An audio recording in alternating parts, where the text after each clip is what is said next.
Hello, welcome to the College Crossecast, a lacrosse news and analysis podcast. My name is Saif Fakadu, and I am one of your co-hosts for the show today. On the other line with me tonight is my co-host and fellow coal digger, Jake Nazar. Jake, what's good, kid? How you doing? Awesome, man. All right, we're gonna dig some coal together tonight. No, we dug some coal together. We dug coal together. No. Anybody who knows that reference, it's obviously from Justified, and anybody who doesn't, we'll give you a little tutorial at the end of the show today. But We're gonna post the Hulu link to the show in the exactly. article. I was definitely happy to see the response from our followers and listeners on Twitter. So it's good to see Justified as it's a crowd favorite, definitely. Obviously, great to be on the mic with you again. Last Saturday with you and me and Chris was fun. Got to see and I got to talk about what we saw the weekend, especially Carolina just flexing on everybody. Speaking of flexing, Jake, are you ready for? I've been practicing. People like the good thing with these earbuds is like I can try, kind of practice saying things, and it just looks like I'm just in a conversation or something. So, but are you, Jake? Are you as eager as I am for the potential positives of the flex schedule era in college lacrosse? Absolutely. I think if I don't want games to get canceled by any stretch of the imagination. It sucks that UMass won't be playing this weekend.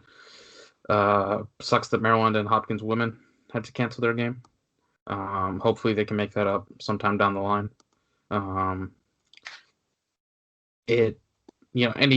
James Madison as well.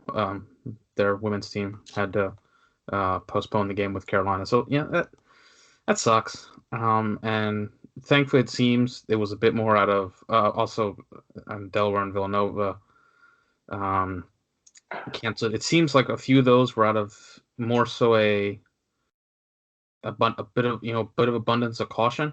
I know UMass. I don't think the UMass lacrosse team had any issues themselves. I think it was more the campus at large. And I think that played a role with Johns Hopkins, the women cancel as well. I think they had a few positive tests, but I think it may have been more so the shutdown that the Hopkins campus has had for the last week or so, because of some of the more brazen flouting of COVID etiquette, maybe you should say, from the Johns Hopkins football team that I've seen during these last 11 months. Thankfully, it wasn't any member of the lacrosse teams, either ones who did that, but it sucks that they got, punished for it in a way. So it seems, I know Delaware, though, did have a couple positive tests, and Cleveland State did as well. Exactly. So that's, and we can maybe get into what's the line between where, a couple of tests is auto, even one or two tests is auto cancellation, or where it's, if the rest of the team is negative, is that enough to, keep playing? Is it safe enough? We can kind of get into that maybe. But yeah, so I mean, thankfully some of these teams, that they can't, that had to postpone. It seems like it's more just, it's not, we had an outbreak. We haven't really had an outbreak yet, which is good. Hopefully, Yes. Hopefully it stays that way. I hope we don't get. We've had 3 or 4 games postpone, maybe 5 or 6, and we throw it into women's as well. It's not great, but it's also not disaster territory. Hopefully this is the worst we get. If this is the worst we get, I think we'll be okay. Absolutely. But go ahead, make your point. I kind of rambled on for a bit there. No, not at all. I just wanted to make sure it's clear. Obviously, I wasn't jubilant at the beginning about the cancellation of games, but that Army and UVA were able to make up a game because, as you noted, Jake, UMass is essentially locked down for at least 2 weeks. So Army's game against UMass got canceled or maybe just postponed. But luckily, the Black Knights and the Cavaliers were able to make a little bit of a Tinder date almost, and figure it out. It was great. Both of them swiped right, and they got a really enticing game. And you're, definitely a great source for college football. I believe a reference that people are making a lot. It was BYU and Coastal Carolina. Is that the team? Mm-hmm. Okay. But what can you give maybe listeners the dynamics of how their games got canceled and how they got matched up? Or so BYU and Coastal Carolina, I think they both had games canceled that week. I mean, they made that game on three days' notice, which is pretty wild. This was on a week's notice. Yeah, I think they both had games canceled, and both teams were looking for, they were trying to get in the college football playoff conversation. Unfortunately, they didn't. But they're both undefeated. They were both very popular teams, in the kind of on the niche college football Twitter, that kind of crowd. Much in the same way the college lacrosse Twitter has, teams that we really focus on, kind of sort of, like if Mercer, were to make an NCAA tournament run this year, something like that, akin to that, where BYU and Coastal Carolina this year. And so they were both undefeated. They were both looking for a marquee game. They were both ranked in the top 15 or so. And they had games canceled, and they managed to make it happen on 3 days rest. They were both 3 days notice, rather. And they were able to get everyone tested and agree on protocols and everything. And I think both teams wound up, no one tested positive after it. I think both teams did it safely, and it was a super fun game.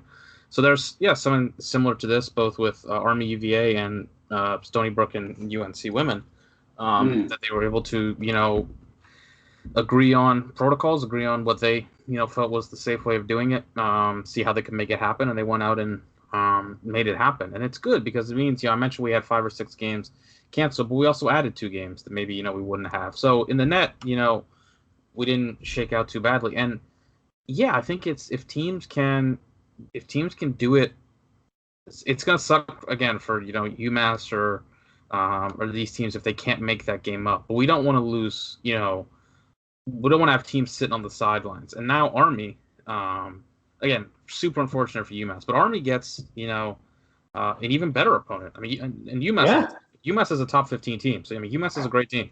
That was going to be a really good game, one of the best games of the weekend. But now this becomes the best game of the weekend with Virginia and Army. And Army gets a chance, for a real marquee win potentially if they could get that done. To help their, NCAA tournament profile.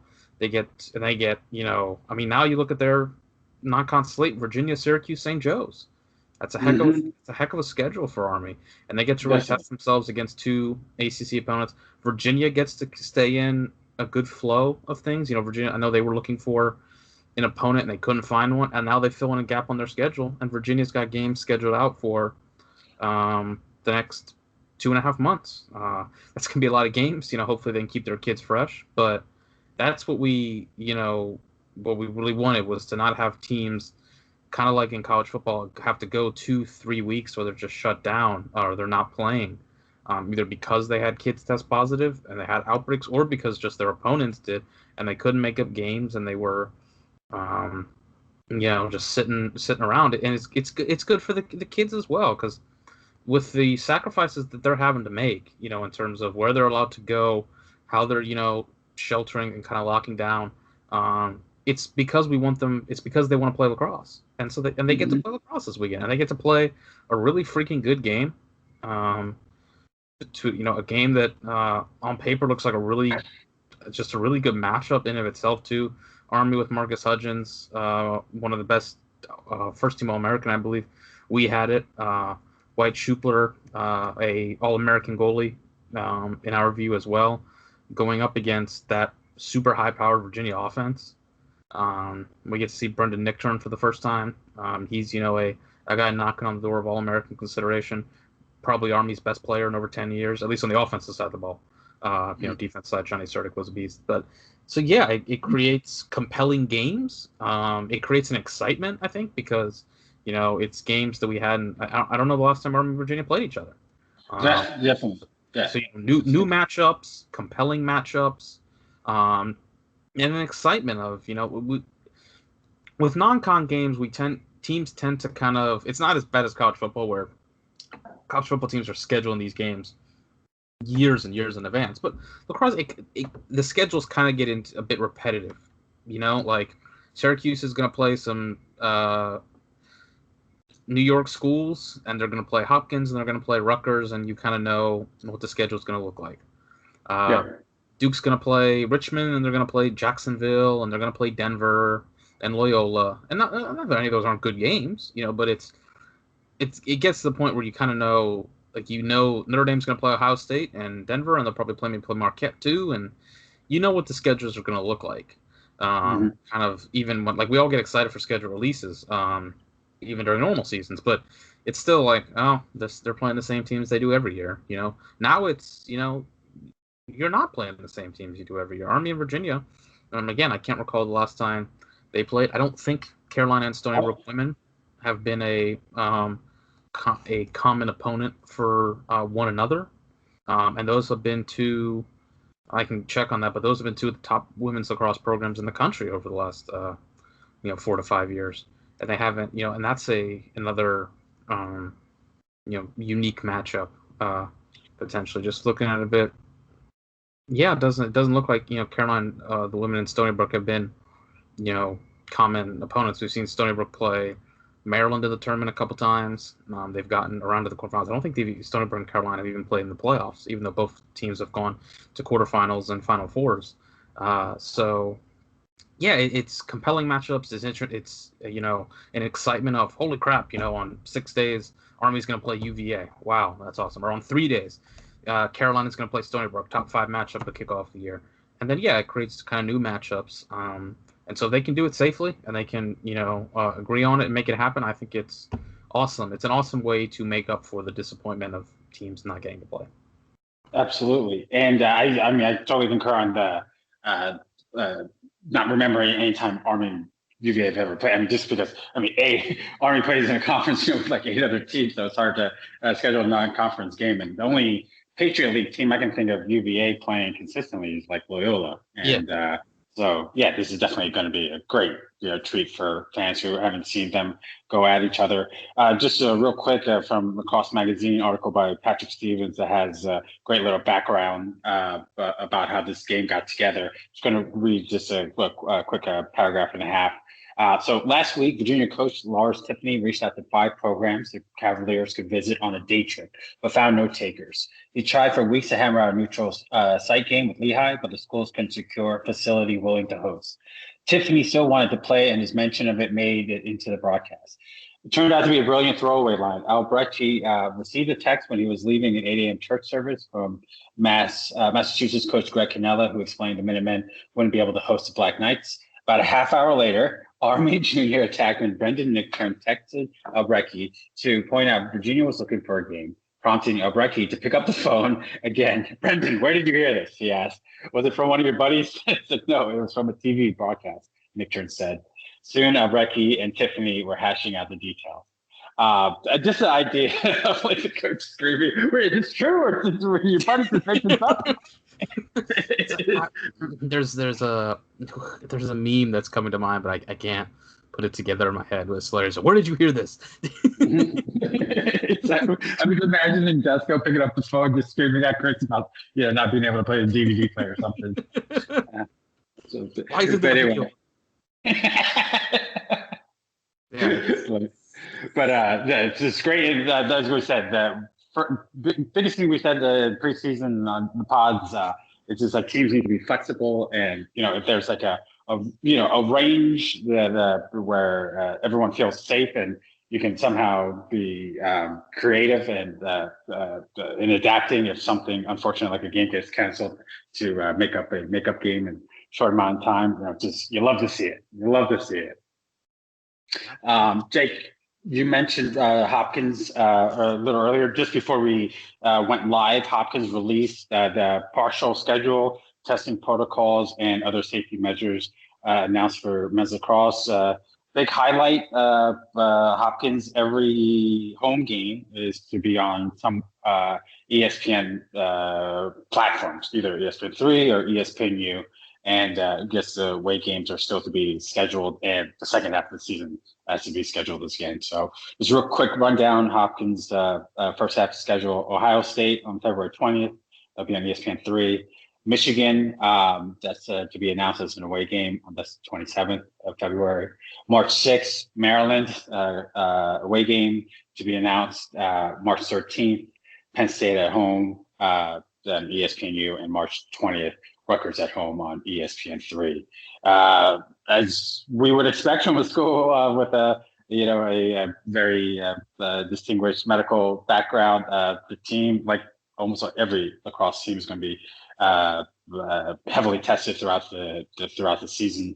Hopkins did note, similar to when Utah Athletics said, at this time, Hopkins started in the section regarding fans at Homewood to start the 2021 season, fans will not be permitted to attend lacrosse games. But, I like that to start part of that sentence. So hopefully I'm glad. So the Big Ten has not really explained any of their reasoning for why they were going to play non-con. We know why. Like, we've had it kind of leaked out from other sources, or it's, someone's reported it, that, the Big Ten's testing heavily, and that, they're testing, as the Hopkins article, the Hopkins schedule mentioned. Let me see if I can pull it up. Yeah. Hopkins mentioned each member of the Johns Hopkins lacrosse team will be tested extensively throughout the season for COVID-19. There are 3 university-mandated PCR tests that each undergraduate student is administered weekly.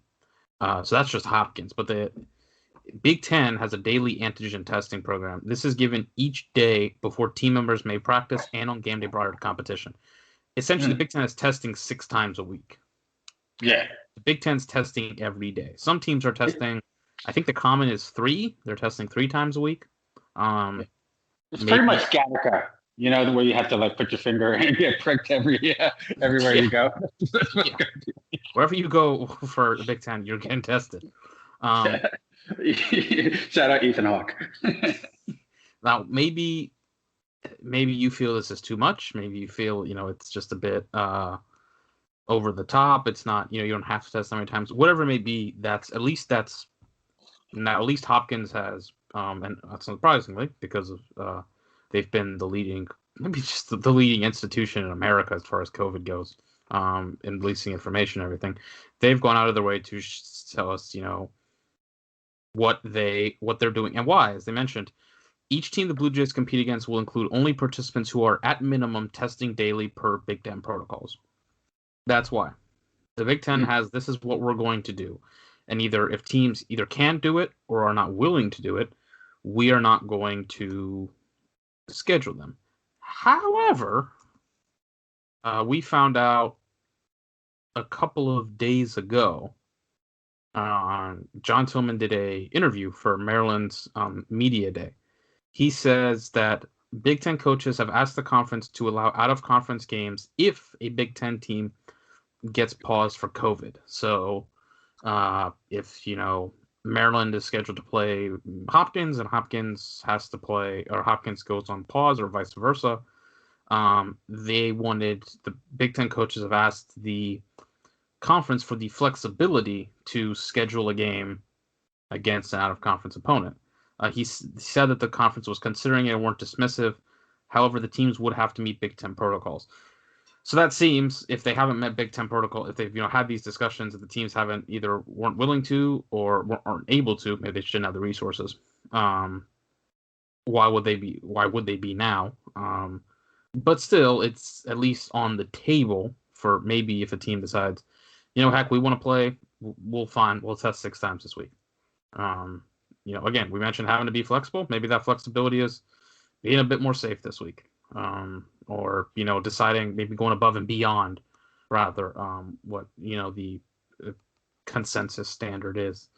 So that'll be interesting to see. But yeah, that's, again, it's just, in every conference has kind of just not been open about what we're doing and why. We know some conferences are scheduling conference games, non-conference games rather, some aren't. Some are scheduling only a few, some are doing 6 or 7, but no one's saying, why. The Big Ten Hopkins has told us this is why, and this is the threshold that has to be met if there's a potential for non-conference games to be added to the Big Ten in the event of someone not being able to play that week. Yeah, maybe some would view it as strict, but I think you and I, whatever decisions the schools are making, I'm sure they do it in a prudent way. And as long as the boys get to be on the field and girls, we're happy to see that. One thing I also thought was pretty cool. I don't know if you've heard of these. Obviously, anyone on the sideline is going to be required to wear a protective mask, and officials will be utilizing electronic whistles during the 2021 season. Jake, I maybe not cultured enough, but I've never heard of an electronic whistle for games. I haven't either, but it seems. It's something the Big Ten would do. It does. This is awesome. But it's going to be interesting. Anyway, great to see the Jays going to be on the field soon. But we got some games this weekend that we're pretty excited about. Obviously, unfortunately, we're going to have a few games postponed and canceled. Jake noted them earlier. Marquette, just to review again, Marquette versus Cleveland State canceled, I think. Delaware versus Villanova also postponed, and as we noted, UMass versus Army. Guess we talked about Army and Virginia matching up, but I don't know if you had any other thoughts, but if you wanted to, or just move on to the next game. I think kind of as I mentioned, I think it'll be a real interesting matchup. I'm excited to see Army in action for the first time. I'm intrigued about that team. There was a wide dispersion of Army's performances in 2020. They had maybe the single most impressive performance all year when they utterly curb-stomped Massachusetts. They beat them 17-4. They also beat Rutgers 15-4 too. Rutgers wasn't, as good as we expect them to be in 2021. But like Rutgers was still in a lot of. I think Rutgers was in every game they played, even though they lost. They lost to Loyola by 1, Stony Brook by 1, and Princeton by 5. And I think they were in that Princeton game until the fourth quarter. So they were in their games, except for against Army, where they lost by 11 goals. And then Army also lost to Marist by 8. And then they against Syracuse, their offense that averaged 14 goals per game only scored 7. And Syracuse was not the best defensive team in 2020. They had lost Nick Mellon in week 1. Drake Porter was one of the better goaltenders in the country, certainly, but Syracuse gave up 14 to Colgate, 13 to Hobart. There were goals to be had against the Syracuse team, and Army couldn't find them. And so I'm kind of interested to see, what you're going to get out of Army defensively. They're going to be awesome. They always are. The names, even though the names are, routinely have been tremendous. Johnny Surdick was the best defenseman in America a couple years ago. Marcus Hudgens is now, in my opinion, maybe not Johnny Surdick level, but he's getting to a top-notch first-team All, second-team All-American level. Wyatt Schupler's super great as well. He was saving 68% a year ago. So defensively, they're going to be good. That's what Army is. But it's the offense that, in 2019, when Army was able to finally break through with Joe Aparici from winning games, Army always wins games, as we mentioned. They have had, aside from one year in 2018, they've had a winning season every year since 2013. And they've had, in the last 11 years, counting 2020, 9 winning seasons, including 11 wins in 2010, 10 in 2015, 10 in 2016, 12 in 2017, 13 in 2019. Army wins games, but it was what was getting them over the hump into the NCAA tournament. In 2019, it was that they found more offense. They had a guy in Brendan Nichtern who was a truly elite, All-American level sort of attackman. Yes, he's still there. So and Brendan Nichtern's gonna be awesome. But what he had was guys with him. In 2019, he had Nate Jones, who had 36 goals, also had 14 assists. Mal Silva, who had, as I mentioned endlessly, the best stat line in America, 39 goals, no assists, 39 points. And they had a real bona fide, for me, Army's best offensive player since Jeremy Boltus way back in 2006. They finally had one of those guys. They still have one of those guys, but now it's, they lost Miles Silva, they lost Sean O'Brien. Those were the guys who were always catching the passes from Nick Turn.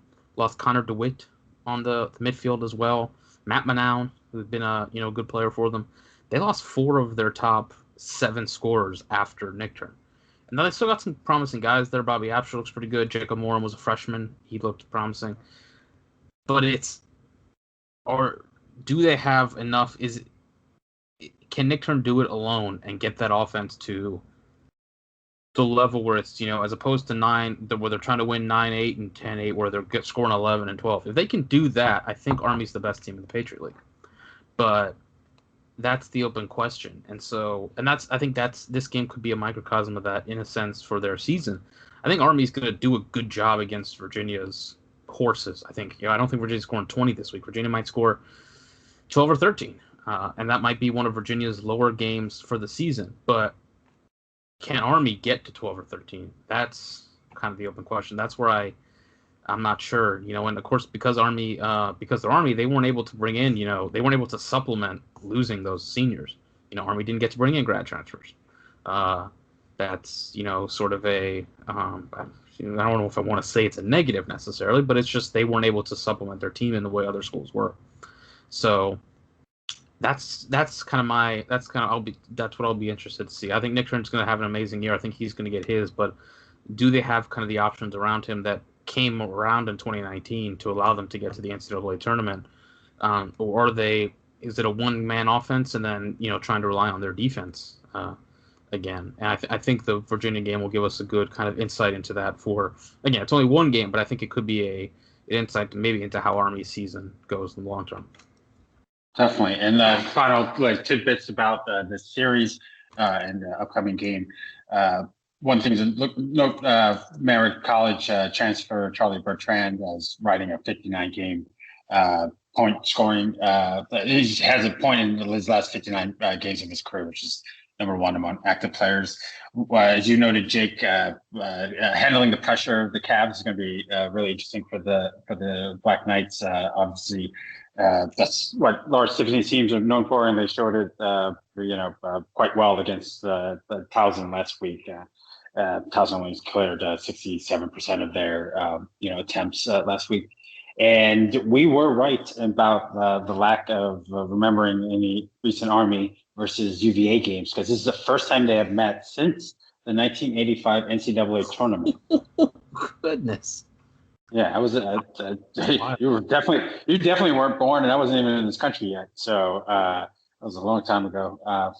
For any fans, Army does own the series lead. They're 10-3, which kind of makes sense. UVA really became a national power under Starja, and so hopefully, first game in a long time, but it should be a good one.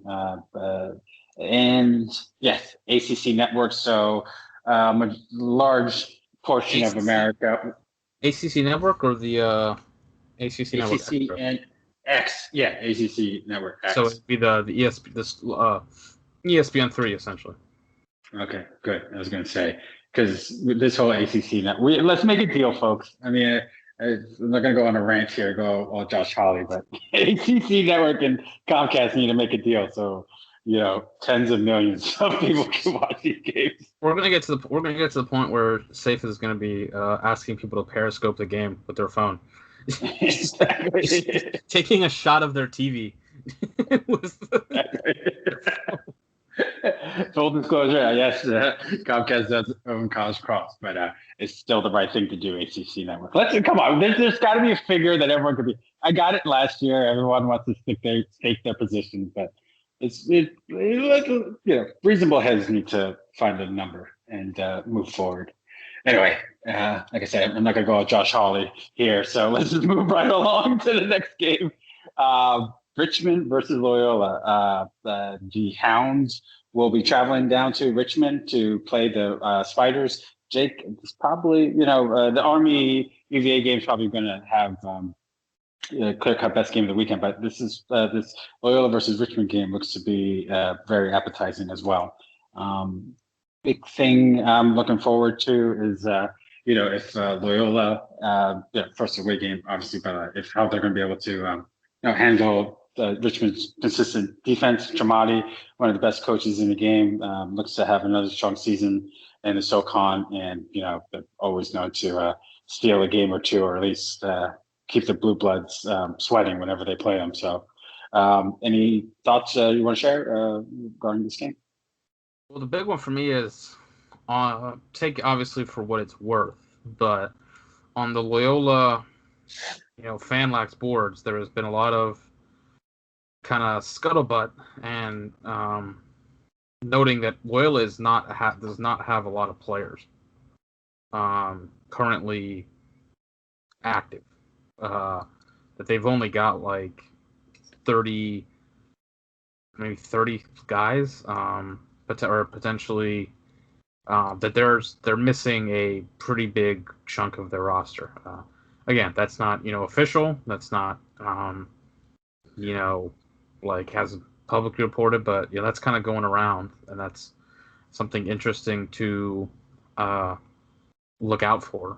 But that's kind of been something that's been noted, that they haven't had a full complement of players working with them. So it'll be interesting to see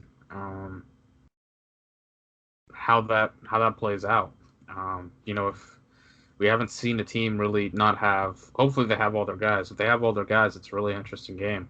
But if they don't, we'll see, how a team kind of operates with not the full complement of players at their disposal. If they have all the guys, though, let's operate under that assumption. Loyola, this is another team kind of like Army that I'm really I can't make up. Sometimes I look at this team and I'm like, yeah, that's a really good team. That team could be in the top 10 or around that picture. There's other times that I look at them and I'm like, I don't know. The thing with Loyola was that in 2020 they were not a good offense.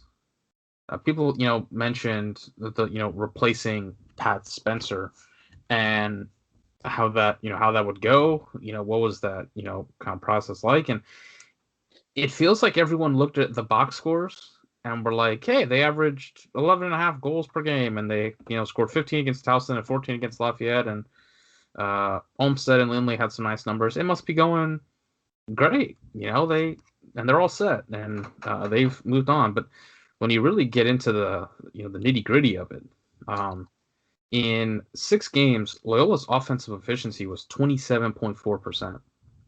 That was 6% worse than their worst offensive efficiency under Pat Spencer.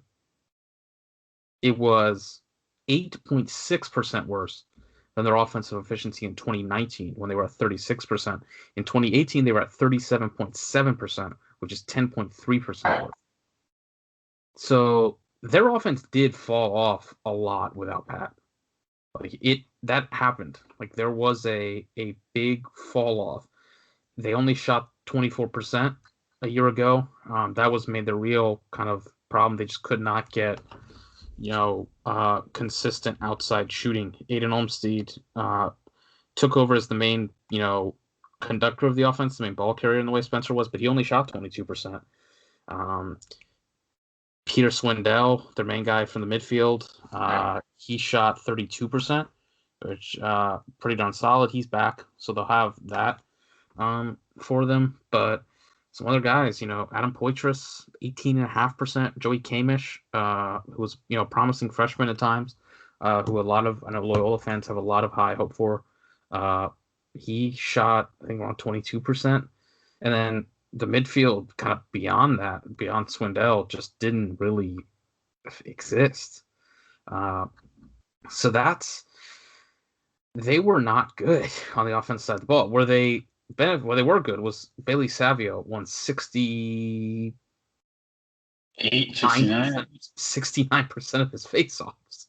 Yeah, they had. I mean, that Rutgers game, game. Exactly. Yeah, he single-handedly helped them win that Rutgers game. He won 23 of 24 faceoffs. Yeah. He won every draw, and they won by 1. That was the entire ball game in that Rutgers game right there against Hopkins, even, which was a pretty, a defensive struggle of a game. They still won 12 of 12 of 20 against Hopkins, 60%. And they won that game by 3. Flip a couple possessions here and there. People certainly are not fans of Hopkins, being ranked in 2021 because of how bad they were last year. Well, that was Hopkins' most competitive game, of their losses was against Loyola. And Loyola, again, won, the strong majority of the faceoffs, over 60%. So that, I think, that's to me still the question. I still don't. It feels like there's an assumption going around that they answered that question or they've got the guys to replace Pat, and I have not seen that yet. It not only have I not seen it, it's just not there. I think if you're telling yourself it is, I think you're not looking closely enough at the data, of whether or not this is, really there. They scored 9 goals against Virginia, with Savio in that game winning 14 of 24. 10 against Hopkins, as I mentioned, when he won 12 of 20. 11 against Rutgers when he won 23 of 25. Against Duke, they scored 10 when Savio won 16 of 26. So these are big-time possession numbers for Loyola, and not the offensive output to match up with that kind of level of, the level of possessions that they were getting. Again, they didn't shoot the ball well. They only shot 24%. Could that get better? I think so, yeah. I think 24% even for a not good shooting team is pretty low, but you got to question where are, the shooters. I think that's, where's it gonna come from? The 2019, roster, obviously they lost Pat, which was the big one, but Chase Scanlon was on that midfield, and he was a big-time outside shooter. John Duffy, could shoot the ball. They had, quite a few options from the midfield that season when they got to, the quarterfinals, and had an awesome offense. That's my main question mark, is I still don't know about the offense enough to really project. I do know that the defense is going to be awesome. Ryan McNulty is one of the 2 best long stick middies in the country, along with Jared Connors. Cam Wires has grown into a really top-notch defender, as a good cover guy. Loyola, I mean, it's Loyola. They always have good rope units. Like, that's just one thing you can count on with Loyola. They're always going to have tons of short stick D middies and tons of long stick, D middies, or short, the short stick D middies and long poles. Yeah. That's their thing. Going back to when they won the national championship with Scott Ratliff and Josh Hawkins, Loyola rope units are just nasty always, and that's going to continue this year, and that's going to be the strength of this team. However, I do think it is a bit interesting that the last 2 years their ground ball percentage has been below 50%. That's not the Toomey team is usually over 50% and sometimes healthily over 50% in terms of the number of ground balls they're winning. So that's something. Go ahead. No, that's exactly what I think of when I think of Loyola team. They control that middle 50% of the field. Mm-hmm. Yep. They are just animals when it comes to ground balls, and not maybe not like the elite in terms of skills, but they're all fast, or they all like play well, and they had those 4 great years. But with Pat, but even before Pat, Toomey, was showed his bona fides, won the 2012 title. Like when they're really rolling, you're right. Their short stick defensive middies and their midfield, one of the best in the country, and they do need to improve the shooting. Like the one preseason tidbit that they included was that they actually shot 108 more shots than their opponents last year, and every team, like I think it was like 4 teams less than 30. So. Yeah, I mean, some of those games they got double digits, but you're right. The numbers can sometimes be misleading, given the somewhat I don't want to say inept shooting, but anything in below 25% is not that great. In college lacrosse. Yeah, so goal as well. Sam Schaefer's awesome. Wouldn't you know? Loyola's got a great goalie. So there's a lot of the elements of the typical great Loyola team here, and that's what when you look at those, and I think that's a big underrated part of I think the game in the shot clock era is what is your depth at short stick meaty and what is your depth at long stick meaty? You know, like where is your not only your top guys, but what's your depth like? You know, like John Tillman mentioned of this year he thinks Maryland's going to play, you know, a lot faster. And so we haven't been able to play as fast because we just haven't had the dudes at those spots. You know, like we had 2018, they had no short stick middies. In 2019, they had little long stick midi depth, and he feels they finally put that together now. So now they're able to play fast and on tempo. And Loyola wants to do that. Loyola wants to play fast, and I think they'll be able to do that, and that can help them, you know, find goals. You know, maybe not in the 6-on-6. But yeah, I think that's just in general. I mean, you look at Virginia when they won the national championship. Tons of great short stick middies and long stick middies as well. They had depth there. Really, just they went deep. And that helped them a lot. I think people often focus on the offensive depth, but it's that depth in those defensive midfielders is just as important with the shot clock and the way the game's played now. So yeah, there's on one half of the field, this looks like a Final Four Loyola team. On the other half of the field, it looks like a non-NCAA tournament team. I think in the balance, that puts them still at the top of the Patriot League, and that still puts them with a chance to get to the NCAA tournament like they almost always do. But it makes me wary, I think, of how far do I really want to. If that offense doesn't come together, you know, could they get nipped? Are they good enough in the non-con? You know, if they're not the best team in the Patriot League, maybe Army gets past them, and they've got two big games we'll see coming up right here.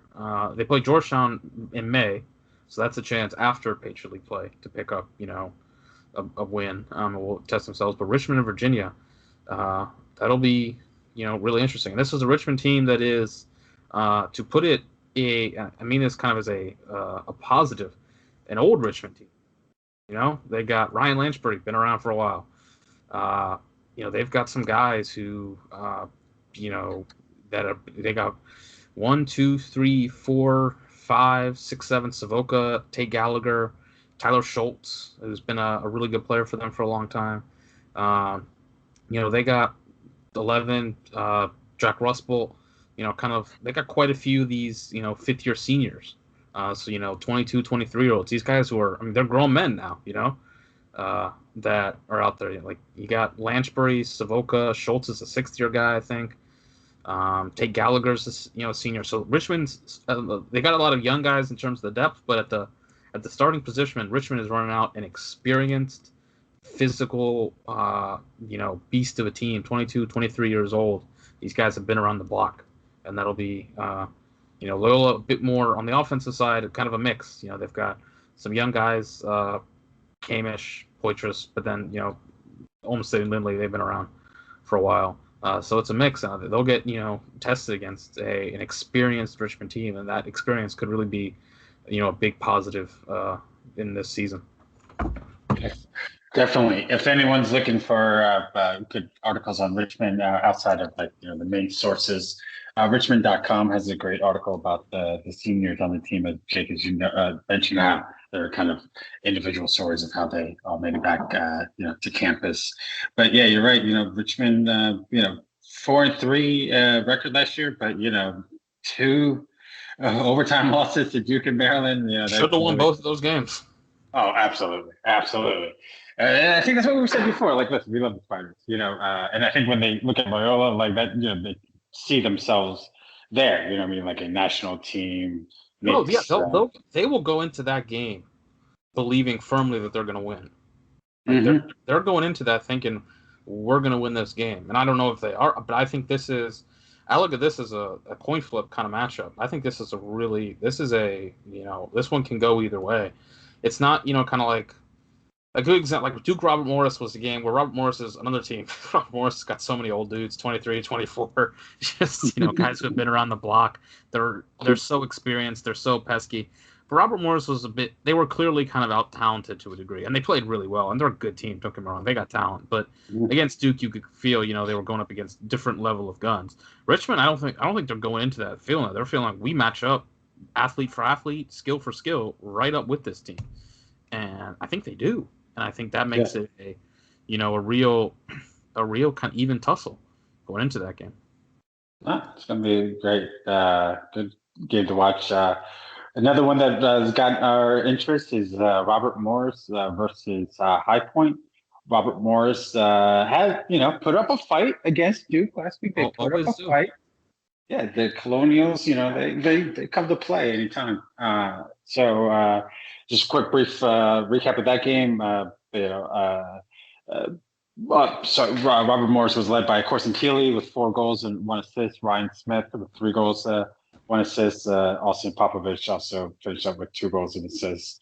That game's kind of like, tale of 2 halves, maybe like a half, a quarter and a half, and 2 halves, 2.5 quarters, because Rob Morris came out guns blazing, 5-1 lead through most of the first quarter, but then Duke just kind of turned it on, as we noted on our Saturday when we were talking about the game, because I think we started taping when they started playing that. We thought maybe Duke's depth would eventually kind of grind down the Colonials, and it seems like kind of what happened. They came, jumped up, or more jumped up to 5-1 lead. Duke scored the next 8 goals. Richmond kind of, made a big effort in the fourth quarter, but they went in. I believe it was 10-7. Put up 5. Duke, put up 6 and ended up winning the game 16-12. That's what we said. Always, Rob Morris always puts up a great effort and stuff like that. But I think with High Point, I'm at least looking forward to the return of Asher Knowlton. Just had a dynamic 2019 season. Really kind of. I mean, I think he did well his freshman year, but I didn't think, when someone told me at the end of the season, Asher Knowlton would have 92 goals for High Point and he'd be, in the running for, first, second, or third team All-American. I don't think I would have said it. But yeah, started out freshman year with 66 and then jumped up to 92 in 2019. And last year, assist-wise, he was pretty much on pace for his 2019 year. He had 22 assists through 8 games. Dipped a little bit in goal scoring. Only scored 11 through 8 games. But I think he should, hopefully, go back to his 2019 form. Should be a really fun game. I mean, the kind of mid-majors team, High Point, really made noise in 2019. Unfortunately, they didn't make the tournament, the late season loss, but should be at least kind of a fun game, good game to see 2 teams maybe that are not the Blue Bloods. Any thoughts you want to share, Jake? High Point, the offense is going to be, they're going to score goals. They scored goals a year ago. They get Knowlton. They had Tyler Hendricks. He was a really good player. Devin Buckshot, who are both freshmen. That's their top 3 scorers, coming back from a year ago. They also get Dalton Silver at the midfield back. They'll lose Jake Schleppe. He was a senior a year ago. And they will also... Ben Baker was another senior who they will not return this year. So they bring back 4 starters. And they scored goals. I mean, they scored 12 against Maryland, 16 against Drexel in a win, 15 against Virginia, 11 against this Robert Morris team. They averaged 12. The problem was they could not stop the ball from going in the cage. Parker Green, a freshman, was not great, say 45%, but unfortunately Antonio Arcona was just really struggled when he faced 47 shots. He only saved 38%. They just could not get stops to any real degree. And their faceoff was not, they weren't bad on faceoffs. They won 48%. So it wasn't a case of they were just getting, constantly just not getting possessions and they were just getting, make it, take it routinely. They were getting, a fair amount of the ball, but they could not get any stops whatsoever. Defensively, they went from, in 2019, they had one of the best defenses in the country, efficiency of 25.5%. They went to 36.5% in 2020. That was just a massive spike in terms of the number of goals they were giving up, especially on a per possession basis. They got to get that figured out because, offensively, they've got a team that I think can match up with Richmond in the SoCon and put them in the conversation to get back to the NCAA tournament. But defensively, they're just not there. And we'll see if they can get back to where they were in 2019, or at least I don't even know if they have to get there, but they got to get, something much closer approximating to what they were that year, and much further away from the, just woefulness that they had in 2020. I mean, after 2019, they lost Griff Caligari, who had 32 ground balls and 14 caused turnovers. So he was probably their best defender, and they lost him. But they still brought guys back. They weren't, like rampaged by graduation on the defensive side of the ball. I mean, they did play a tough schedule. Like, that's part of it. They played Maryland, they played Duke, they played Cornell, Virginia, but they gave up 19 to UMBC. They gave up 15 to this Robert Morris team. So it was not, no matter the opponent, High Point was giving up goals, and it was uncommon for that team considering how good they'd been in 2019, and even in previous years with John Torpy. Even if they're not, amazing, they're still, generally a pretty solid defense unit. They win a good amount of ground balls. They won in 2019. They won 42% of I think, how many faceoffs did they win in 2019? I think they were not a great faceoff team that year when they had Nolting, all those guys going. They won 57%. So they did take a big dip, but that's not enough of a dip to have the fall off they did on the offensive side. Like that's just a massive fall off. That's the question. The loss of Troutner is big. Having a steady for 4 years. Troutner, but you're right. Like you got to clean that up. Like going forward this year. Troutner, he made so many. Troutner just made just ridiculous saves. I mean, that dude, he'd face high percentage looks and stand on his head. But even he saved 53%. That's really good. Don't get me wrong. But it's not like he was, Tillman Johnson, going. No, not to downplay Tim Troutner at all. He was a great goalie, but they weren't. It wasn't as if he was doing it all by himself that year. And then, you go just to 17 is pretty nuts. They got the goaltending's a big question, clearly, but it's just when you're giving up that many goals, it's a collective effort and issue. And if they can get that cleaned up, they'll score enough goals to be in games. They were in the game against Virginia, where they scored 15. And I think they had the lead in that game around the third quarter. They were going toe to toe with UVA, but just couldn't close out. It was 15-15 with 9:32 left. High Point led. They opened up with a 4-1 lead. They were down 10-5, but they came back late in that third, in the third quarter. So they were going toe to toe with the Cavs, but the defense couldn't get the stops late. So that's the question. If High Point's going to get back to where they were in 2019, it's going to start on that defensive side of the ball. Even though Nolting will get most of the attention, clearly because of the great player that he is. Definitely.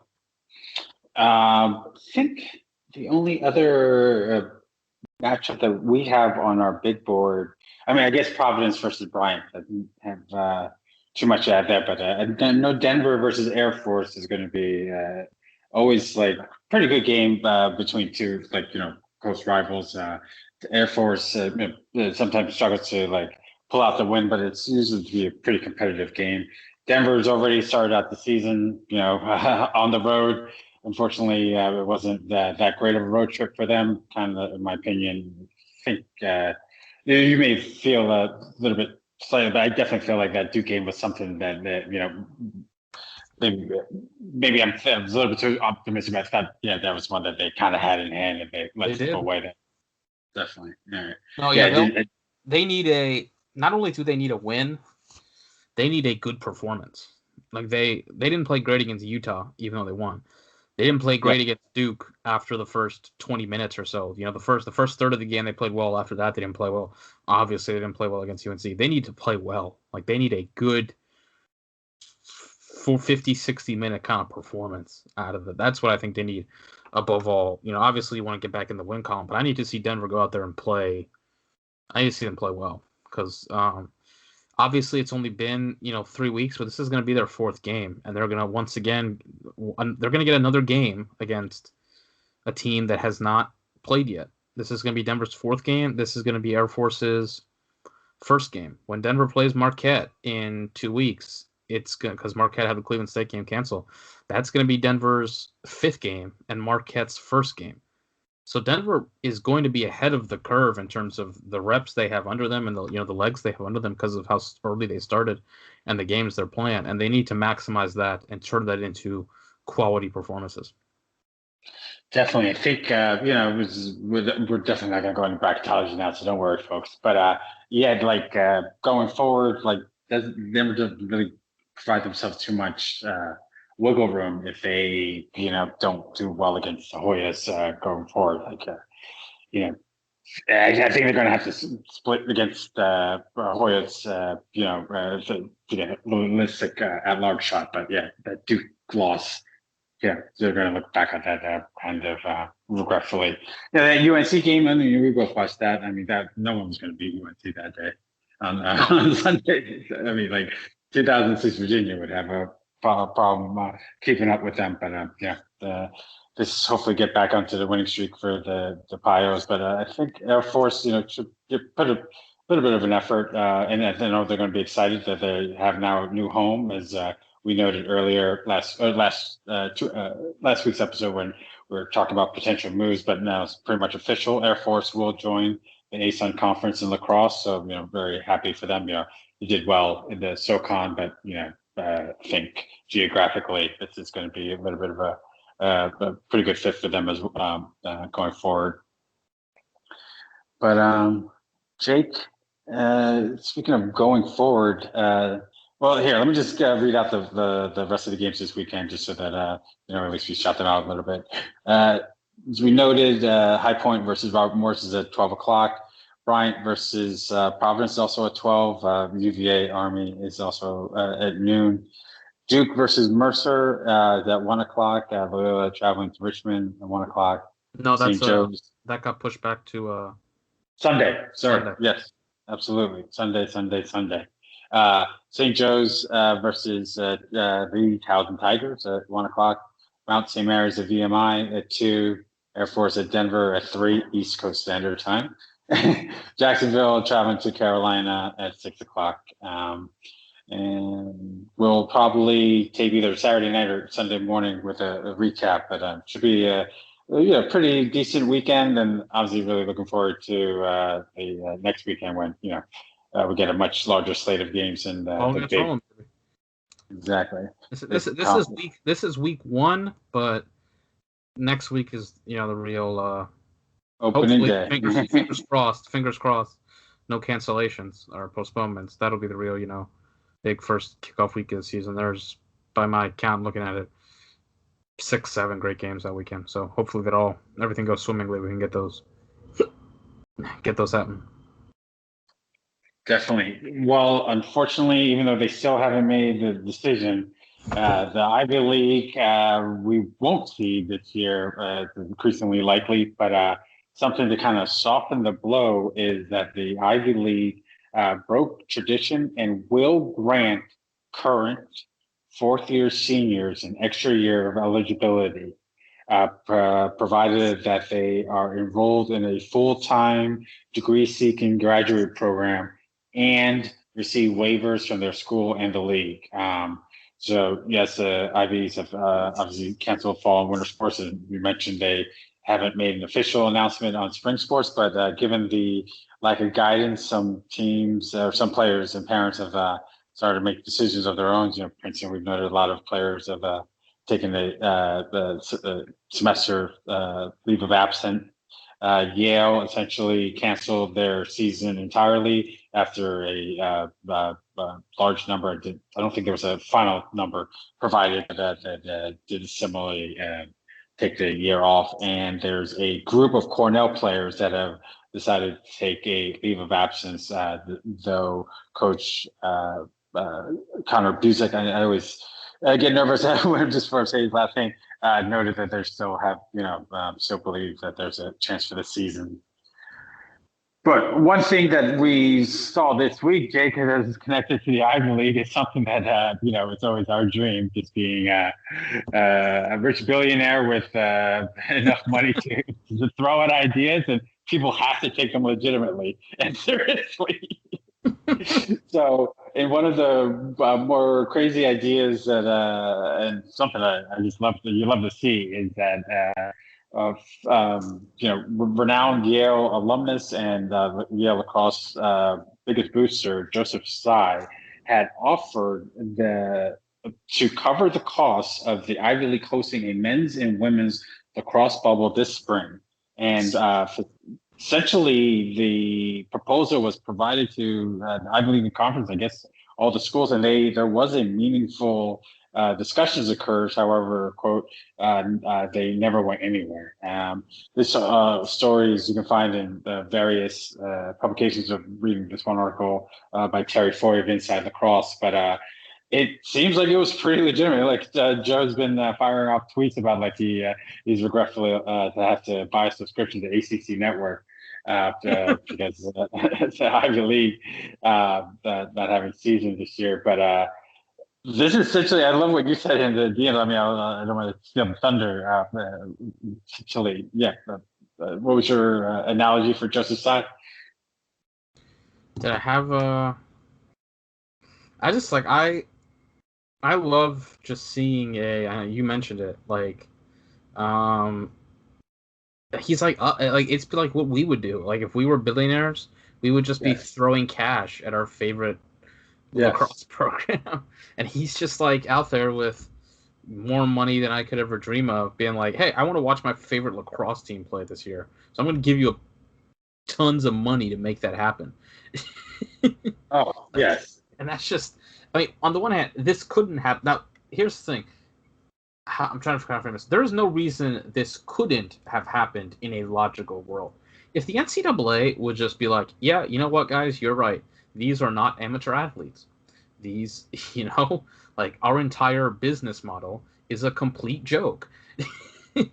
We're not going to keep up with this charade any longer. Well, then there's no reason this couldn't have happened, because they could have allowed them, they could have given them, a stipend or, some sort of, money of some kind to do this, or they could just be giving them money in general throughout the year, and then it's more of like, okay, hey guys, you're getting a stipend, or you are being allowed to make money off of yourself, and you are marketing yourself in the mold of a non-amateur athlete or a professional athlete. You're not truly, but still, you're not an amateur athlete because you are either getting money from us or your school, or you're being allowed to market yourself and getting money from outside sources, which is going to happen in the next few years. It's confirmed, essentially, but it hasn't happened yet, and it should have happened by now. Well, then there's no reason this couldn't happen. Like if Ivy League lacrosse players, and lacrosse is a big deal in the Ivy League, especially at a certain few programs. They're going to get opportunities at, I don't know, New Haven pizza restaurants, or the local gas station or whatever, or the car dealership. They're going to get opportunities to, do these local commercials or these branding opportunities for themselves to make, some extra cash on the side. I'm super excited for all of them. Everyone in lacrosse is going to get that opportunity. I think it's awesome. But if they had been doing this for 5 years, they could have said, you know what? All right, hey, we're going to do this. You're not amateur athletes. You are getting, money, and we can then agree, or, if you're not amateur, we can then collectively bargain this to some degree, and we can have a college athletes either union or some sort of, player working organization, and you can, bargain this the way, the NBA or the NHL did when they got the players into the bubble. So there's no reason that this couldn't have happened if the NCAA was operating logically. If you had allowed the players to, make their money, and then you recognize them as non-amateurs, you could collectively bargain, and boom, the players could have said, all right, guys, are you willing to play in a bubble? And we're going to literally codify this. Yes, if the players had said yes, boom, we'll make it happen. But because the NCAA doesn't do that, you can't put amateur athletes in a professional environment, essentially. You can't treat the Ivy League athletes the same way the NBA and NHL did it. You can't do that. Like, that was a thing where the NBA and the NHL collectively bargained that, and they came to an agreement. The players' unions in both leagues reached that agreement with the league. The players' unions in both leagues also reached an agreement with the league before the start of now this season and decided, man, we're not doing that again because they all hated it. And so that's why there's not a bubble this year, and there won't be a bubble this year. No matter how bad things get with cases, those players are not doing that again. But that's why that couldn't happen. I mean, look, I admire Josiah's gumption, in trying to make this happen. If I had money, I'd try to make it happen too. But it was never going to happen. However, I think it's like, was it ever going to happen? No. However, there's no reason that if the NCAA was just, logical about these things and wasn't trying to keep up this like con and lie that has been obsolete, obviously, clearly for like 3 or 4 decades now, then of course it could have happened. They could have presented it to players who had a union or a players organization of some kind, and players could have reached, an agreement with the Ivy League. But so that's the thing, is like, no, this was never going to happen, even though I admire Josiah doing it. But also, like, if the NCAA wasn't the NCAA, sure, it could have been a possibility. Definitely. And like I said, from the inside the cross circle, it looks like was bandied about and discussed by the coaches, and just looked like there was too many challenges to make it a reality.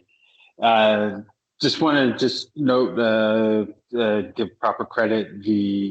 I believe person who broke the story, at least the first person I saw on Twitter, was a Taylor Peterman, who noted about the Ivy League granting their senior athletes next year with the Taylor Peterman of with the Harvard Crimson.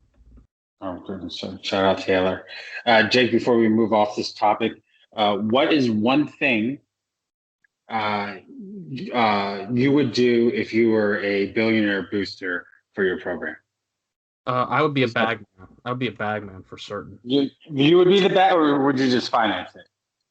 You got to keep the distance, right? I'd have to finance it. Like, the way the bag man like system works is that there's like the guy who finances it, and then there's the guy underneath who the middleman basically, who also has money, but is not like, he's like, he owns like the BMW dealership, but he's not.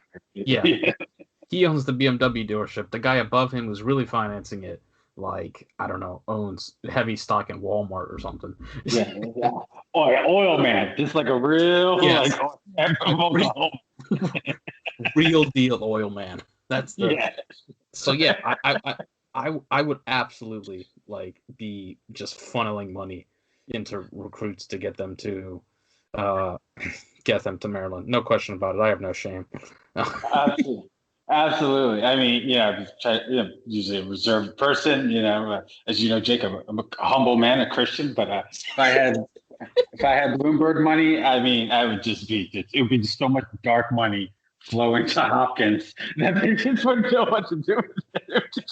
Definitely a jet. That was the first thing. Just like whatever Saban has, I'd be like, we want one, but in Columbia blue and black. And one of these days. I feel like the thing is like, what are you willing to provide? Like I'm pretty sure, like, Maryland already has Kevin Plank, so like I'm pretty sure, like, now maybe he hasn't proposed it. I'd go out there and be like, I'll pay for an entire lacrosse stadium for the men's and women's team. Like, I would do that, but also I feel like I'm pretty sure they've had that conversation and can be like, it's not a matter of money.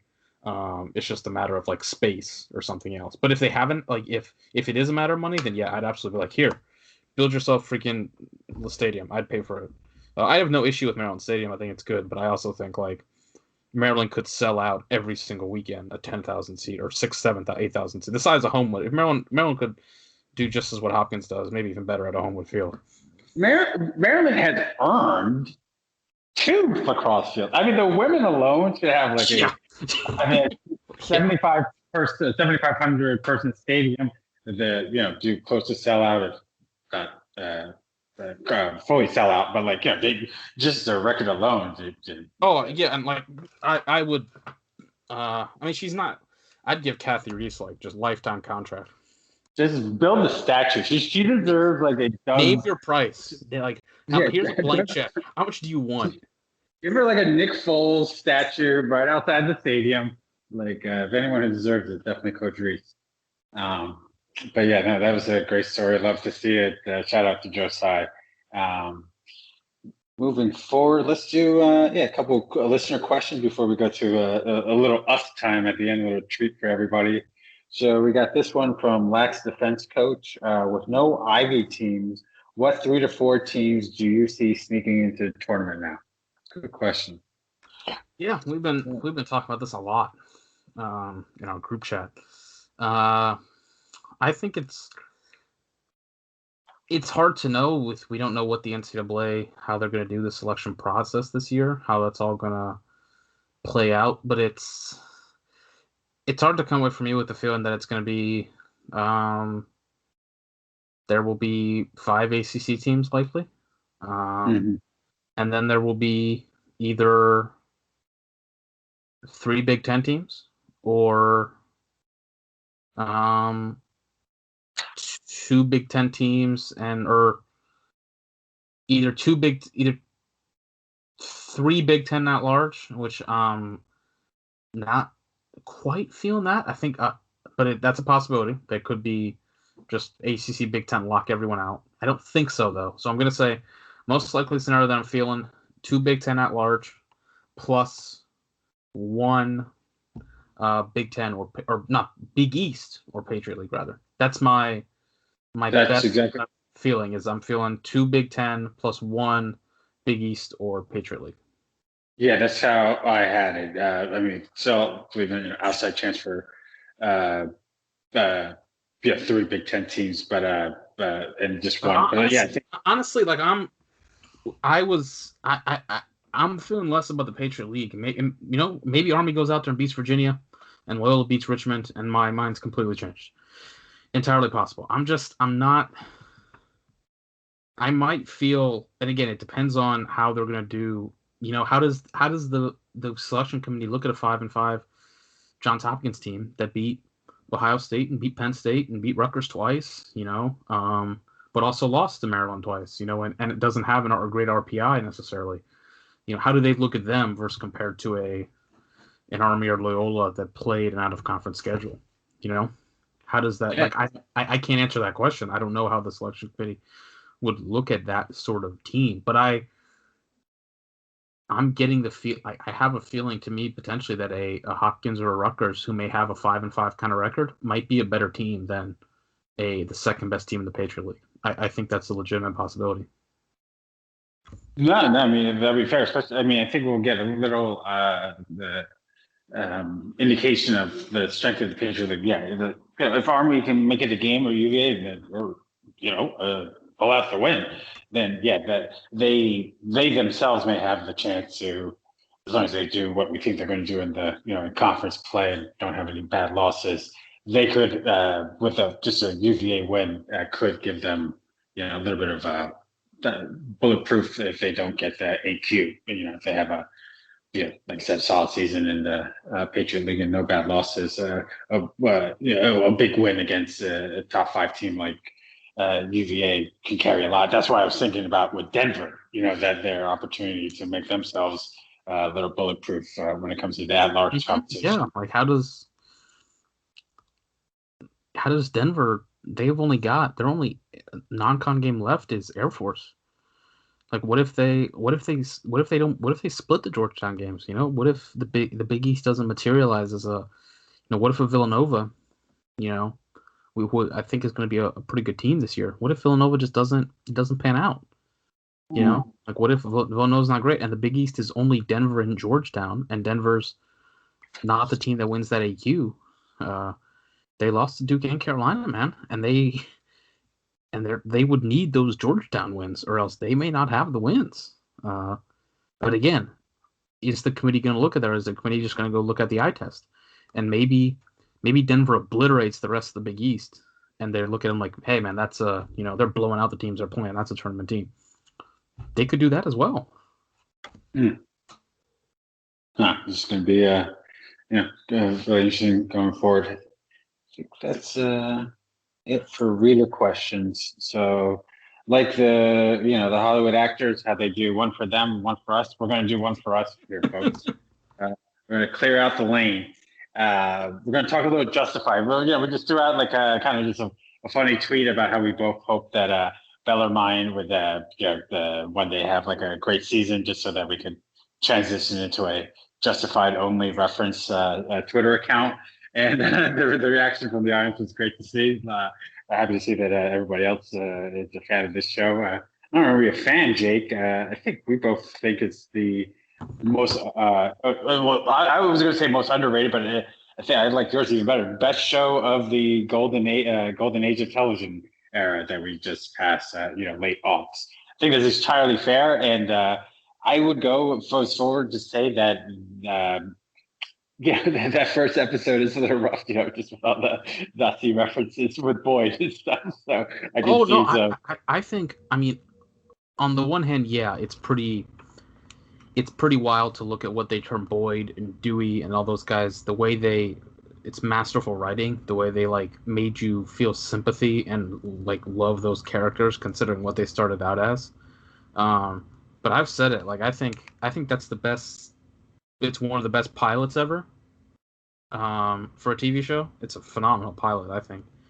And then it's one of the best finales ever. It feels like the thing of the peak. One of the things like the peak TV golden age of television era is like every 3 months there's like, man, was there any show that stuck the landing? And I'm like, Justified. Oh yeah, 1,000,000% stuck the landing as good as you possibly can.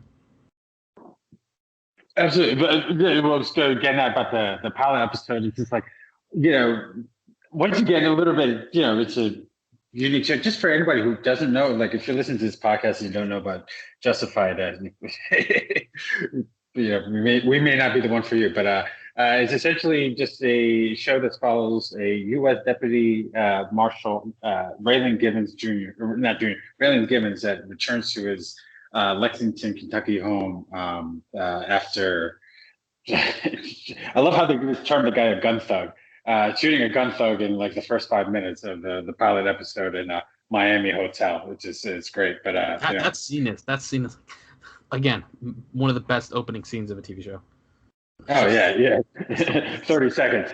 You just said 2 minutes. Well, a minute ago. Yeah, I'm flying. But it's a great show. Set in eastern Kentucky, so it has a lot of references to coal digging and southern culture, and I think that's what it is so compelling. The writing is amazing. If you want like characters with depth and have the vocabulary of a William Faulkner book, Justified is probably a show for you. Like, and it's amazing to me how like prescient some of that, like a big part of the show routinely is the opioid epidemic in Appalachia. Yes. Absolutely. And they're talking about that in like 2010. Yeah, exactly. Well ahead of its time. Like I'm not getting political here. That's not my intent. But one of the big what's the big stories of like America that America's talked about culturally in the last 5 or 6 years. It's the opioid epidemic. That's been a huge part of it. It's been white working class, rural or Appalachian kind of voters. These people who feel disenfranchised because there's no more coal jobs or there's no more. Justified tackles like all of this stuff better than basically anything that you've read in the last 5 years. Tackles it so well, and it doesn't patronize the group of people that they're portraying on the screen. Like they're all multi-layered. They all have it's just some of them are we're Northeast elitist, Jake, part of the media, but sometimes in popular culture they portray people of the South. There's elements of that, but just some of the best things about Mad Men are just people in the room talking. Just the dialogue and the people express, and that's something that Justified captures. Besides gun thugs and the shootouts and stuff like that. It's just conference rooms or Raylan on one side of the glass talking to Boyd on the other side of the glass about how they we dug hole together. Just that kind of stuff. Those are the best. Those are the best. Like, the show is brilliant. Like it's amazing. But honestly, the best scenes of the whole show, show at its best is just those two dudes talking. Like just them talk. That's the best. And I think the show is like you mentioned, like the first episode, Boyd being a Nazi, or like, albeit it seems pretty. I don't know if they shifted. He seemed like a grifter. I'm going to give him the benefit of that. Yeah. A grifter. Well, and the reason for that, I think, is they asked Walton Goggins to play the role, and like Walton Goggins is amazing. Like, you've seen him if you watch The Shield, you've seen him in that. He's got a new show on CBS recently. He was an Ant-Man and the Wasp, if you've seen that. Like, you've seen Walton Goggins in something. Or Vice Principals, he was in that too. I mean, he's been in Hateful Eight, I think. Yes. Or no, Django. He was in Django, I think. No, I think it was Hateful Eight. Oh, okay, yeah. But yeah, Walton Goggins is, like, for me, I saw, like, people called Elizabeth Moss like the queen of peak TV, like the best actress of this age. Walton Goggins, to me, is the best actor of this kind of era of television. And the thing is, like, because that Boyd with anyone else probably is like just a very one-dimensional, oh wow, that dude's a racist. Like, but Goggins, because he didn't want to portray that kind of character, because he didn't want it to be stereotyped, crafted the character so three-dimensionally, and he took such an investment. Like Ray, I love Raylan, and I love Timothy Olyphant. Like, Timothy Olyphant's he's a brilliant actor, and he's like the best version of typecasting that there's ever been. He plays one character, and he does it better than anything. And he's got a glimmer and a twinkle and charm in everything, especially in this show with Raylan. But in everything he does, that's amazing. But Boyd is the best character, though Ava's pretty close, because Goggins just cares so much about it. Like, he cared about the role so much. Like, there's this article with, I think, Brian Grubb that he did, where they talk about the scene where Boyd holds up the more like suburban, upper class, money men. I forget what their like actual occupations, but they're money men basically. And he's like, You're gonna get me a Dairy Queen franchise. And they asked him about that, and Goggins was like, man, when I was growing up dirt poor, I had a friend whose dad owned like 3 Dairy Queen franchises, and he made it, and that was being successful. So I wanted in the show to reflect what rural America was for me. And it's like, man, very few people have ever cared about a character the way he cared about that character. And that's what makes it work, is that he put so much into that character that, yeah, like when the first pilot you watch it, you're like, this guy who's like a sovereign citizen and running like a commando group of white supremacists, yeah, is gonna be like the best television character of the like peak TV, or one of the 5 to 10 best. You'd think no way, but like he made it work because he cared about it so much, and it's just such a brilliant character. Oh, definitely. And other characters share that characteristic of Boyd, where, like, he almost takes glee in the stereotypes of Northerners and outsiders have for absolutely. People. And he's always like one step ahead usually. There, another one, also legendary character, Mags Bennett. Margot. So good. How she just played that, the mining company.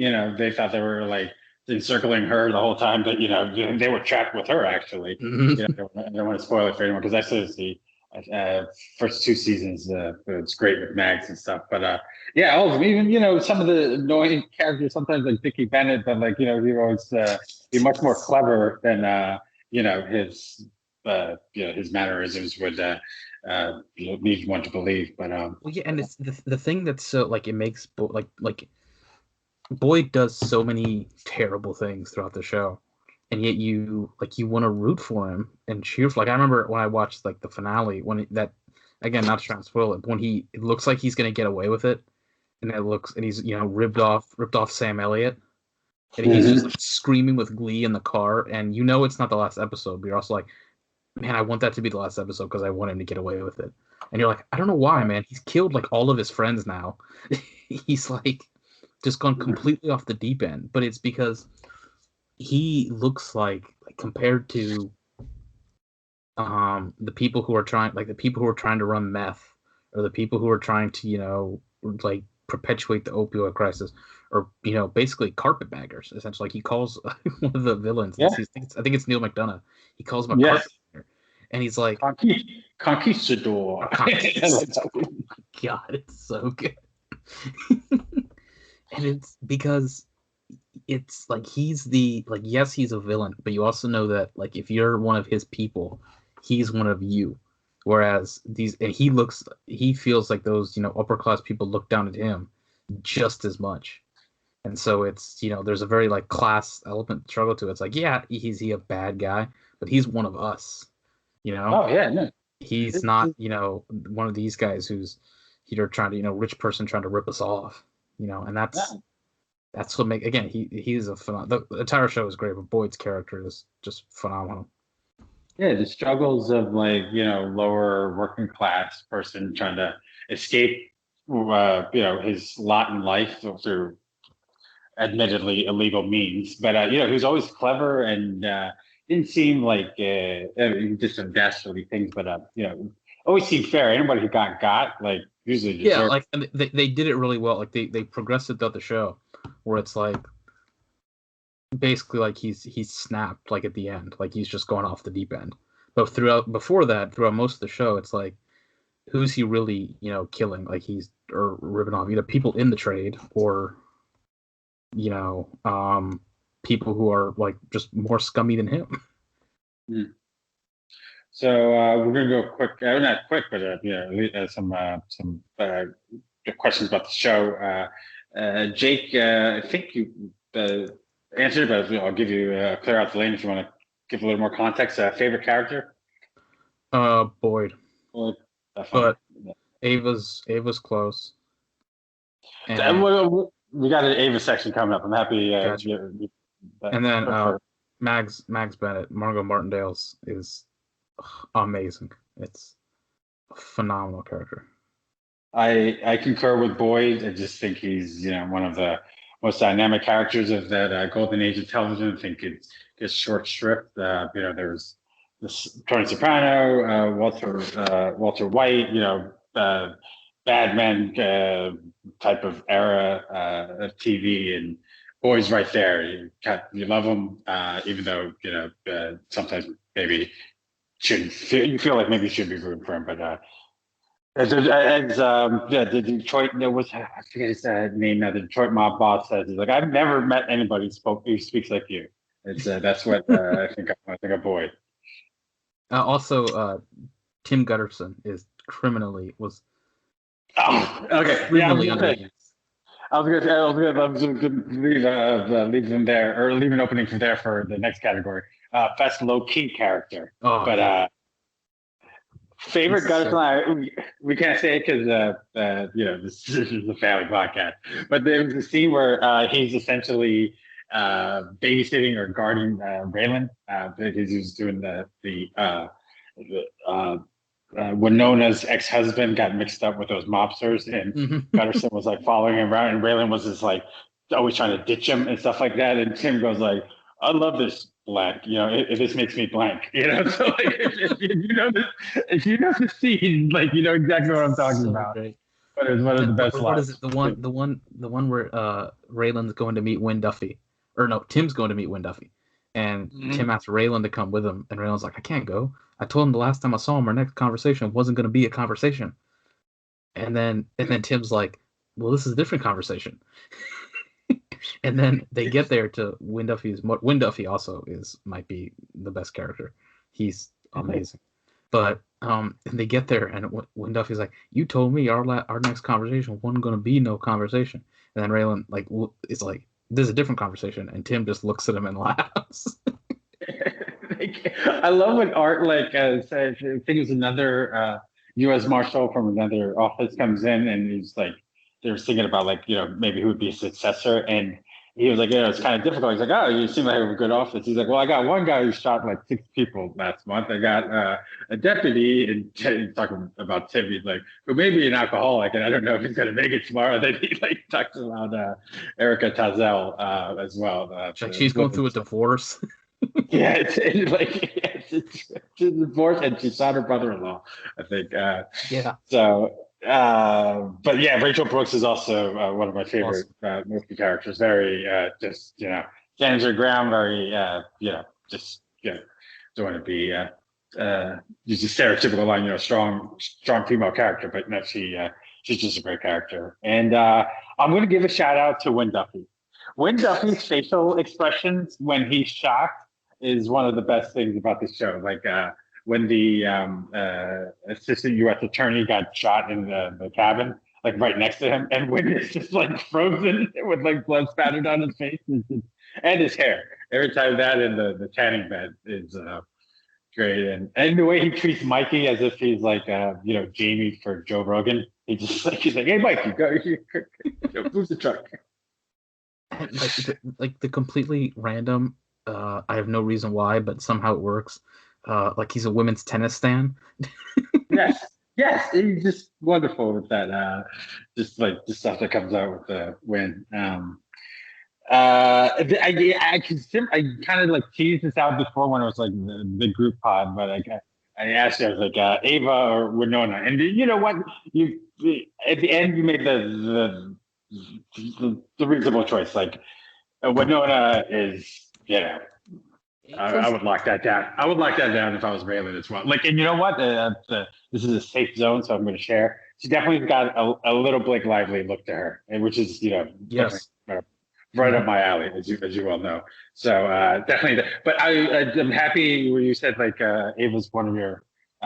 Ava's the better character overall. Like the ride or die chick. I mean, Ava's the one that's going to be she's wild.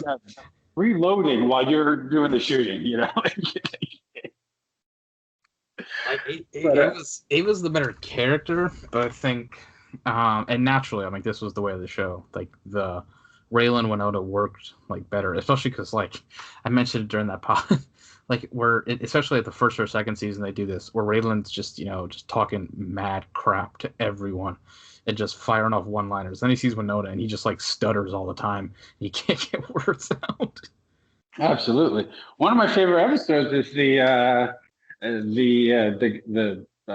money that they took out of storage or inventory, where she took it out, and then it gets taken in the bank robbery, and Raylan has to like hunt it down, and it's just great. And then it ends with Art like kind of suspecting something going down when he sees them both in the inventory room, which is great. And then Raylan's like, and like first she says like she stole one bill, and Raylan's like, well, I'm gonna go put it back, and then she like reveals the whole thing, and he's like, you stole all of it.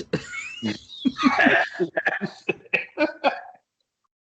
You know what? We haven't talked about Tim enough. I'm gonna throw this out there. Is he the American Alexander Skarsgård? Because I wouldn't leave my girl with Timothy Olyphant, or at least Timothy Olyphant, the Justified era. That dude is, man. He's again, it's that twinkle and like charm. Like he's got it. He's kind of like that slow walk. I mean, he's not drunk, but he's just like very deliberate. Raylan doesn't need to rush for anybody. Kind of walk he has and the hat. Yeah. Definitely. No, he's the most, in the best way possible, stereotypically leading man out there. I think, like just in the classic mold of leading man, he's the closest thing to it. Definitely. Here, I put this one note. One favorite thing about the show is just the way Boyd addresses Raylan with his like full proper government name. Like, if it isn't you, when Deputy Marshal Raylan Givens. I love and the excitement he has. Like Boyd will just be.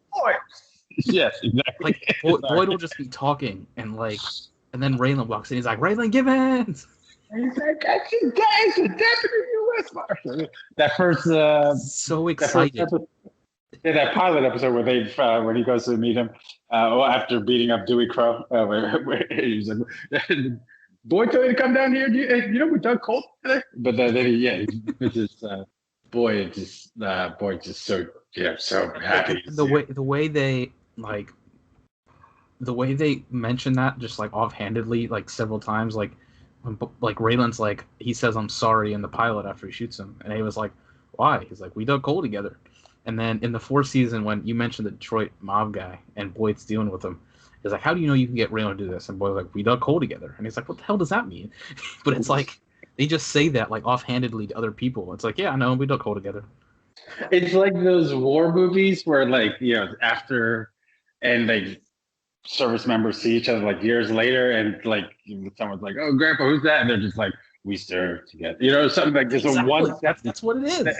You don't need to say anything else it's just one what it's from the this is the pilot or the maybe second or third episode where Ava's about to shoot Boyd and obviously really to shoot him instead of Ava but there's a scene where Boyd's like kind of breathing out and they flash back to them like running from like a collapsed coal mine and then she's like why did you say sorry he's like yeah exactly coal together we dug coal together no, and it's like and there's it's this weird like I mean like it is like genuinely like it's like borderline romantic like it's like like I love to like joke like when everyone's like what's the most romantic thing said in TV I'm like we dug coal together.